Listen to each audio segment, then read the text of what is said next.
Fade in. The vast, untamed Texas frontier.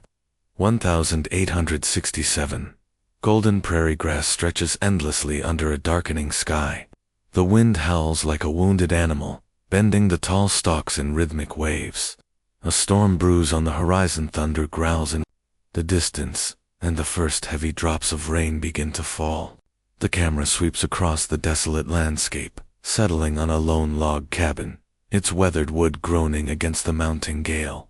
Smoke curls from the chimney, the only sign of life for miles. Inside, the firelight flickers against the walls, casting long, trembling shadows. Thomas Callahan, a man in his mid-40s with a face carved by hardship, sits at a rough-hewn table. His hands, calloused and scarred, methodically load a Winchester rifle. The metallic click of each bullet echoes in the silence. His eyes, sharp and wary, dart to the window. The storm isn't the only thing that has him on edge. The Comanche have been raiding again. Rumors spread through the nearby settlements like wildfire. Burned homesteads, missing children, vengeance in the wind. A sudden bang against the door jerks him upright. His fingers tighten around the rifle. No one should be out here, not in this weather, not with the tribes restless. The pounding comes again, frantic, desperate. Thomas moves silently, pressing his back against the wall beside the door. With one swift motion, he yanks it open, rifle raised, and freezes. A child, a Comanche girl, no older than 10, stands shivering on his threshold. Her dress is torn, her dark hair plastered to her face by the rain. Her eyes, wide with terror, lock onto his. For a heartbeat, neither moves. Then she clutches her side, blood seeps between her fingers, stark against her brown skin. Thomas's breath catches. Memories flash: his wife's scream, the smell of smoke, the night he lost everything. His jaw clenches. He should shut the door. Let the storm take her. The Comanche sure as hell wouldn't hesitate if their roles were reversed. But then the girl sways, her knees buckling. He curses under his breath and lunges forward, catching her before she collapses. She's light, too light, her skin burning with fever. He kicks the door shut behind him, barring the storm outside, though he knows some girl has brought a far greater tempest with her. The fire crackles as he lays her on his cot. She flinches when he reaches for her wound, her breath coming in short, panicked gasps. Thomas exhales, forcing his voice low. Steady, easy now, I ain't gonna hurt you. She doesn't understand the words, but the tone does something. Her trembling eases, just slightly. He peels back the torn fabric, revealing a deep gash not from a blade, but from a bullet's graze. Someone shot at a child. His stomach turns. He works in silence, cleaning the wound with whiskey, wrapping it with strips of cloth. The girl watches him, her dark eyes unreadable. When he's done, he hands her a tin cup of water. She drinks greedily, then clutches the cup like a lifeline. Outside, the storm rages on. Thunder shakes the cabin, and for a moment, Thomas thinks he hears something else: hoofbeats. His hand drifts back to the rifle. The girl's head snaps up. She hears it too. A whisper escapes her lips, a single word in her tongue. Enmanked. Thomas goes still. He knows that word. Comanche. He moves to the window, peering through the rain-streaked glass. Shadows shift in the trees. Not the wind, not animals. Men, mounted warriors. Their faces painted for war, watching, waiting. His blood turns to ice. The girl whimpers, curling into herself. Thomas looks from her to the window, then back again. Understanding dawns slow, terrible. She wasn't just lost. She was hunted, and now, so is he. Fade to black. Fade in. Dawn breaks over the prairie, pale light bleeding across the horizon. The storm has passed, leaving the earth damp and steaming.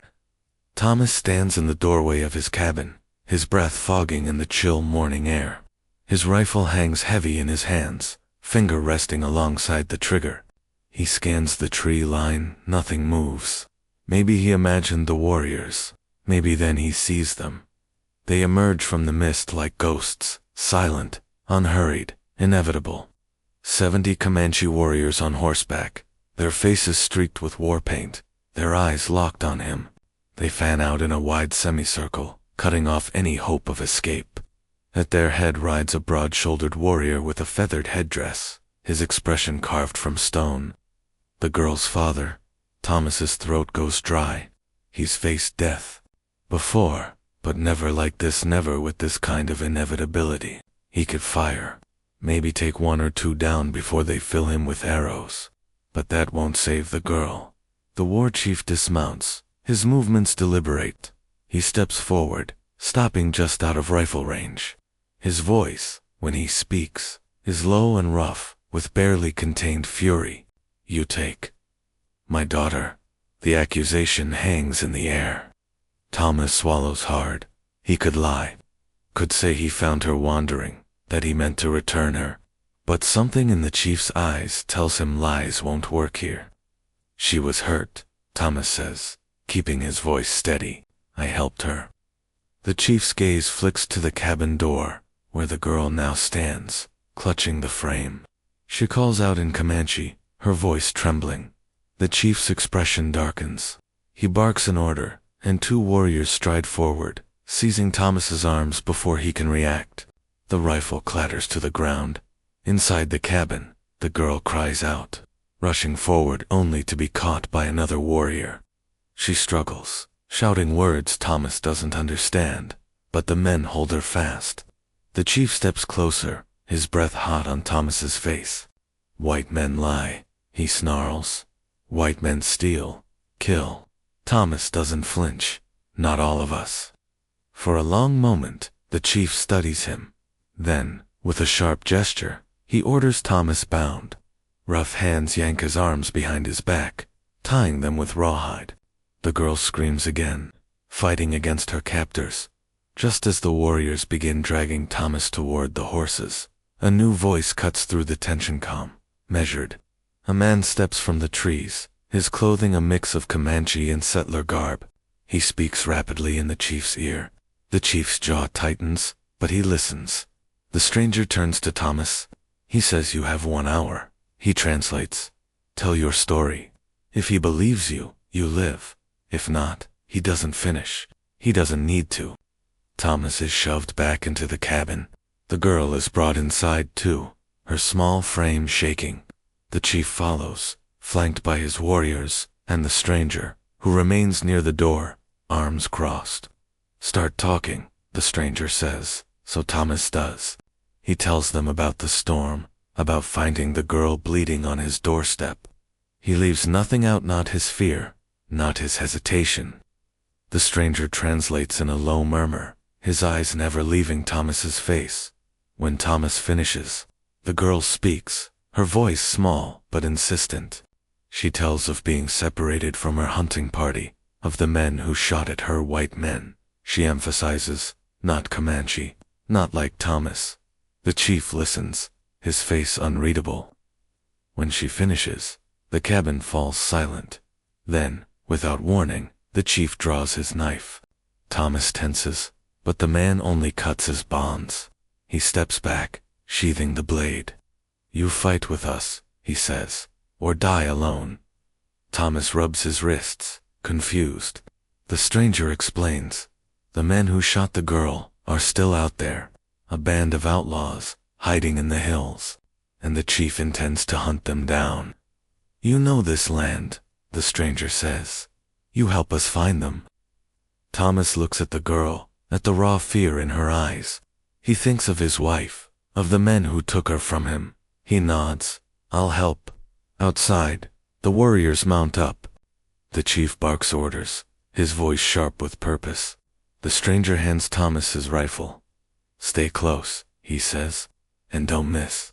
Fade to black. Fade in. The hunting party moves like shadows through the rocky foothills, the rising sun painting the canyon walls in streaks of crimson. Thomas rides slightly apart from the Comanche warriors, his rifle balanced across his saddle. The stranger paced beside him, his dark eyes scanning the terrain.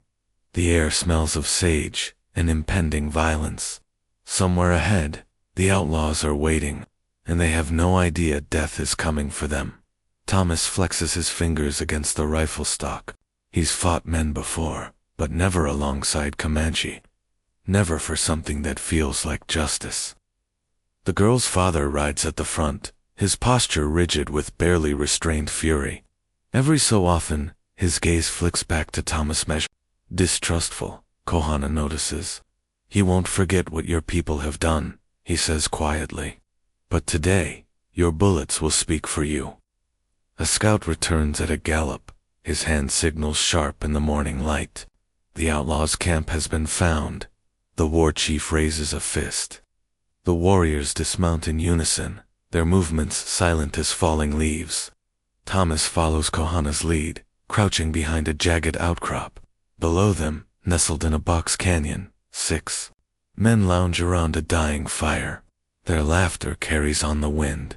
One of them, a big man with a scarred face, holds up a child's moccasin, grinning as he tosses it into the flames. Thomas's stomach turns. The girl's hunting party hadn't just been attacked.